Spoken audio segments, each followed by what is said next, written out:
So this is the situation you can find yourself in. Okay?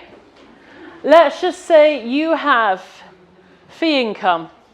I'm only talking about self-employed. I haven't brought in the fact if you've got a payroll job or anything like that, we also have to count that. But self-employment, if you have fee income of £35,000 and you have allowable expenses of, let's say, £9,800, it means your profit, which is the bit you are taxed on, is £25,200. Okay? So, that's what your profit is. I'm looking at 2018-19 for those of you that are currently doing your return. So your profit, £25,200. Okay. You then get a personal allowance here. All right. For this tax year, it's 11,850, which gives you what we call your taxable profit of 13,000. With me so far? Yeah. On this sheet, you've got the same profit level, and then you have a lower threshold for Class 4 National Insurance, which then gives you an NI taxable profit of £16,776. So, pulling it together, you get tax 20% on this £13,000, gets 22,600. I can't get my figures out today. Haven't got enough fingers. Gives you 2,670. You automatically get your Class 2 National Insurance of 153 quid. And then you get your Class 4 NI of £1,509.84. Is it me or is it just not aligned properly? Can't tell. It's not aligned properly. Shit happens. Okay. So you then get a total tax bill of £4,333.24, which sounds like an awful lot. On your fee income, it's 18%. On your total profit, it's something like 22%, something like that, 25%. Can't remember. Okay, but it doesn't stop there. I've given you a handout called Payments on Account. If you earn a lot of money, but if you owe HMRC more than £1,000 of income tax and Class 4 National Insurance, you have to make what they call a payment on account of 50% of your tax bill in advance of next year. And this is a bit that bites people in the arse because they don't realise. They might have budgeted for a £4,000 tax bill, but don't realise they've got this extra £2,000 to pay. You don't understand the calculation, or you don't understand? My previous, this 50% payment on account has just gone. Okay. If you owe more than £1,000, HMRC want their money. They don't want to wait for the next tax return. They will make the assumption your profits next year will be the same as this year. So therefore they say, right, in order to pull you in line with what normal people, PAYE people pay, because obviously they pay every month, they make you pay 50% of that tax bill for national insurance, Class 4 and income tax in advance of the next year. They do that in January. And they turn around and say, thanks very much, and the other 50% in July. Whoa. So then if you do your tax the following year and you earn next to nothing, then you get it back. Oh, that's nice. Yeah. Yeah. So you do your tax return the following year, and if you've paid two lots of £2,000, so you've paid £4,000 in advance, and it works out your tax bill is only £800, you get the difference back. Do you have to do that, or will they do those calculations for you? They will do the calculation for you. On your digital personal tax account, it will show you the repayment due. But unless you put your bank details on your tax return, they will hold on to the money. They won't give it back to you. You need to fill up a form online and say, give me back my money. But you don't need to do them that, if that makes sense. No. They will do that. They will do all that for you. It all comes as part of the tax return. Yep. Is that every year? Because it sounds like, say I'm paying for the year ending in 18, and then I'm paying upfront for the year ending 19. Yep. Doesn't that mean that the following thing, like maybe you've earned a bit more, so you've got a little bit more to pay, maybe Yep. you haven't, you get some back, but then you don't have the big tax? No, what will always happen, the first year you make the payment on account is the hardest year. Right. And then constantly, if your income is similar or more, you will always be making a payment on account. So what they do is they take your in-year tax bill, they add on the payment on account, and then they take off what you've already paid. So your tax bill will remain fairly static if it's similar every year. But what happens if you do your tax return online at the HMRC portal, they will tell you, this is your in-year tax bill, this is your payment on account, this gives you a total. In little itty bitty letters underneath, it says this does not take into account any payments on account already made. So you start to shit yourself that you might have another £6,000 to pay, but you've already paid X amount. They won't remind you unless you go into your online tax account and see the totals to pay. Yeah. So this is where you really have to be quite efficient in your paperwork. Or storing it on a DV, on a PC or up in the cloud. So to add the bit at the bottom, if you've got a student loan, Plan 1, not only are you paying that in your tax bill, you're also paying another £618 to repay your student loan. Yeah. This is a stupid question from somebody that has a student loan. How do we tell if we're on Plan 1 or Plan 2? HMRC tells you. Okay. But you can dispute it and say, I'm not on that plan, I'm on a different plan, and you can change it on the tax return. Okay. What's the difference of how, is it like just when you went to university means? It's when you started your degree and took the loan out. I think 2012 when you started, then you would be on Plan 2. Now, if you have a look at your student loan statements, which obviously whenever you've moved, you've always updated the student loan company of where you've moved to. It will also tell you on there what plan you're on. Yes? This is just an assumption that I want to have clarified if it's correct or wrong. If you've done like a year of uni and then left, so then you only have technically like 1 year worth of fees to pay. Yeah. Will they know that? Yes. Or do I need to notify them? No, they will know it.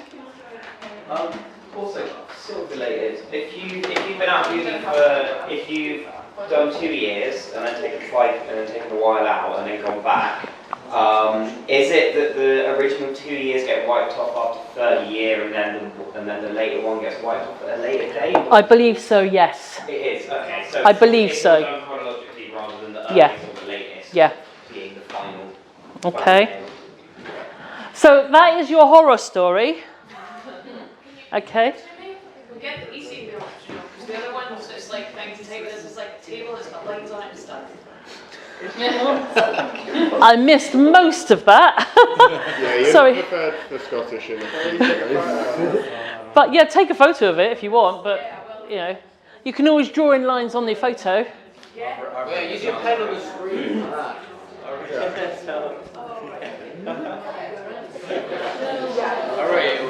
Yes. Yeah, okay. Okay. I wrote it down. The only other thing I was going to mention, I warned you, big tits, big belly, big voice, is if you are doing yourself through a limited company and only paying yourself a minimal salary, then you'll never pay off your student loan. No, then they won't get the money. The only time you will then have to pay some student loan is if you're paying yourself dividends from your limited company. So anyone that's a limited company doing that, that's when you might have to start paying back your student loan. Right, yes, it's quiet now. The 618 Yep. student loan, what's the total amount of that student loan? What's that based on? It's based on your total figure of the student loan when you finished your education, plus yearly interest coming through. So in this example, 6,118, it's based on your profit up here, less 18,330, which is the threshold, and then it's at 9% from there. Yeah, it's not based on how big Yeah. the loan is. So that'll be what you pay. If you only pay that every year and you've got a £50,000 loan, you can tell 30 years at £618 is not going to pay the £50,000 loan. This is why people panic about, but my loan is so high. Well, so what? You're paying diddly squat a year to get rid of it, and after 30 years it's gone. I thought, should I go back to university now at my age? Yeah, why not? You know, I finish in 3 years' time, got my student loan of 50 grand. You know, I'll be under 60 still, but the likelihood of me earning enough money to pay back that. That's where the figures come from, and that's why you can poop your pants when it comes to doing your tax return, because all of a sudden these figures build, then you have the payment on account, and then they say, oh, by the way, here's your student loan. You know, that is £7,000 out of an income you've got of £25,000. Yeah? So whatever you do, start to learn about savings plans or putting money aside. Okay. That's just a bit more about payment on account. We've already talked about that. I've purposely given you a flyer about it so you can read about it in your own time. Yeah. If you do your tax return in April and you just get it in, does that mean it still doesn't have to be paid until the 31st of July? Okay, so if you do your tax return in April, if it's the first year and you have a payment account, you won't pay until January and the following July.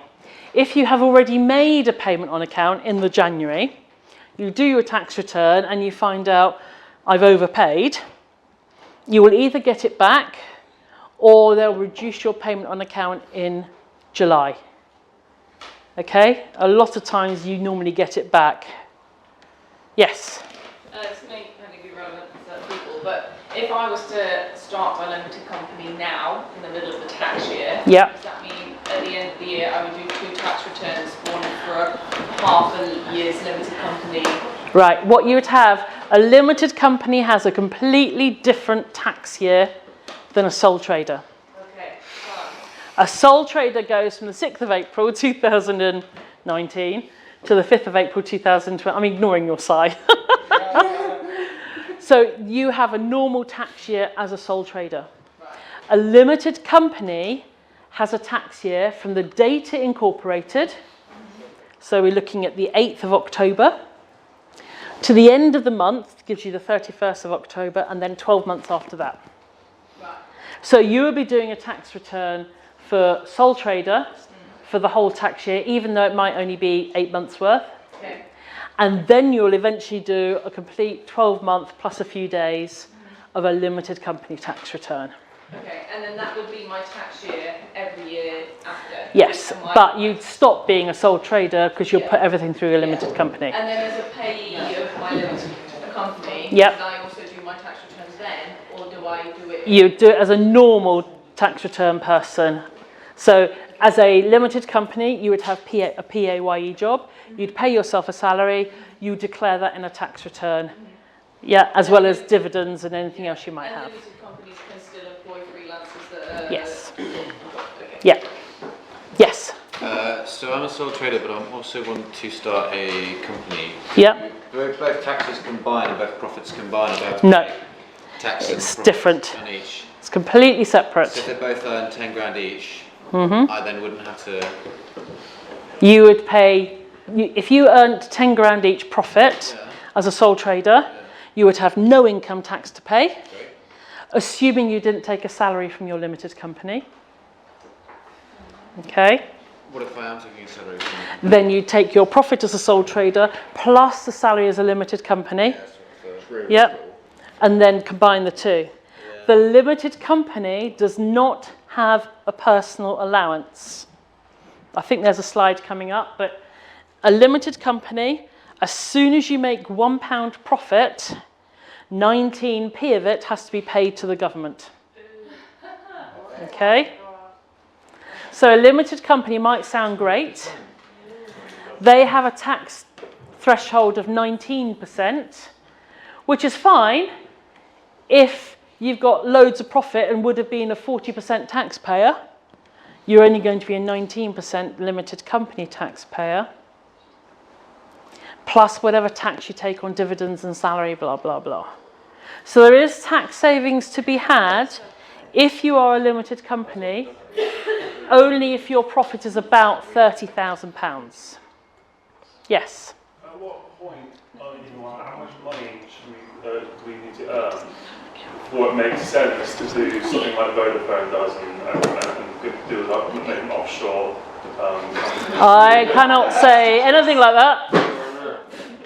No, what? But that is legal, right? There's tax avoidance and there's tax evasion. Tax avoidance is legal. Tax avoidance at the moment is legal. Yes. However, a lot of tax avoidance schemes are being closed down and penalised. So there's one tax avoidance scheme that was called, it's called the contractor loan scheme, and contractors got paid from the Isle of Man. It was a legitimate avoidance scheme. The HMR changed the law a year ago, and then it allows HMRC to go back 20 years. And all those people that used that tax avoidance scheme 20 years ago are now getting taxed on all that disguised earning.